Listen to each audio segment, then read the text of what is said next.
threat of a nuclear Iran is very real, as are the threats of Iran's support for terrorism, its ballistic missile program, and its other malign activities in the Middle East. So from that perspective, we talk to the Russians each time we meet about Iran as an issue, and we're going to continue to do it as long as the Iranian threat remains. Folks. Thank you, Mr. Ambassador. My question is that... Well, Syria was one of the subjects we discussed today.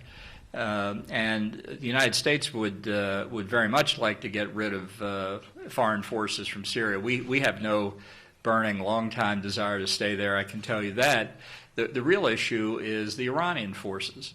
They are a problem in Iraq. They are a problem in Syria. They're a problem in Lebanon. They're a problem in Yemen. They're a problem in Afghanistan.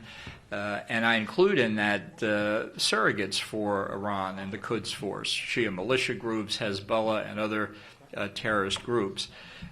That's why these activities by Iran are so threatening. And obviously, their presence in Syria is of particular concern to Israel because of the common border and because of Israel being within range of Iranian missile capabilities that they've been trying to bring into Syria and more recently bring into Iraq.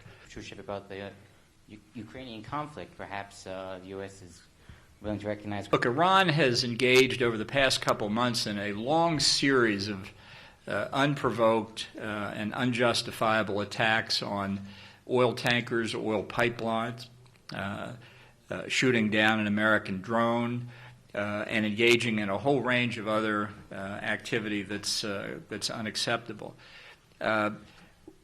In that kind of environment, threatening the conference in Bahrain is always a possibility. They're close geographic proximity. It would be a big mistake for Iran to continue this kind of behavior.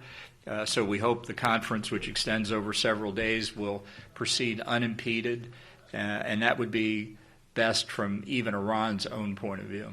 To open tonight, what do you believe can be accomplished there? If Iran were serious about a solution, it wouldn't be violating the Nuclear Non-Proliferation Treaty. It wouldn't be the world's central banker of international terrorism. It wouldn't have its forces engaged in combat in other sovereign countries. And it would be a very different place. That's why we put the sanctions in place, because of the unacceptable behavior that Iran is engaged in.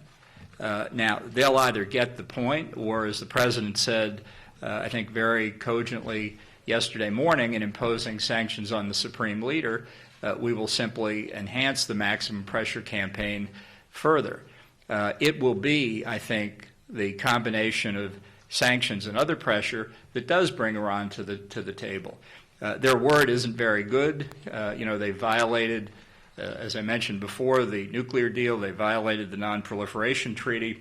So their say-so is going to require being backed up, and their say-so that they'll engage in serious negotiations if we give them relief lacks a certain amount of credibility. The Iranian Foreign Minister has described you and the Israeli Prime Minister as being on the B team, saying that you're calling for war and not diplomacy. Is that true? Oh, really?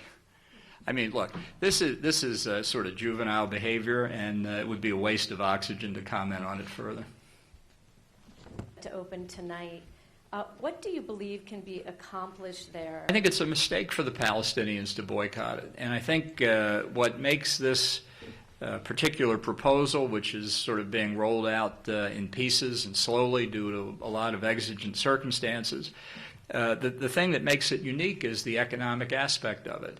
To say, look, the prospects for Palestinians, for Israelis, for everybody in the region, if we could find an acceptable agreement between Israel and the Palestinians, is incredibly bright.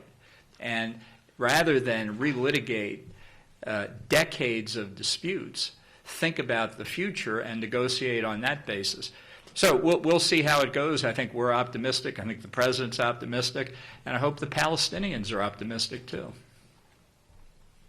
Chris Mitchell, CBN.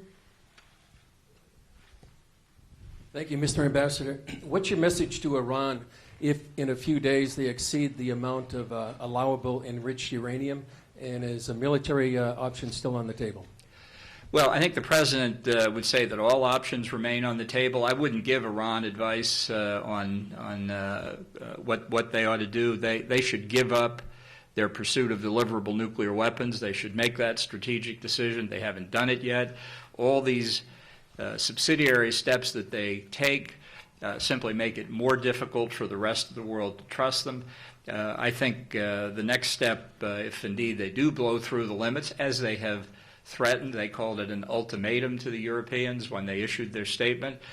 We've been in conversation with the Europeans and others about that, and I think as we understand it from European foreign ministries, their view would be that it would be a very serious mistake for Iran to ignore those limits.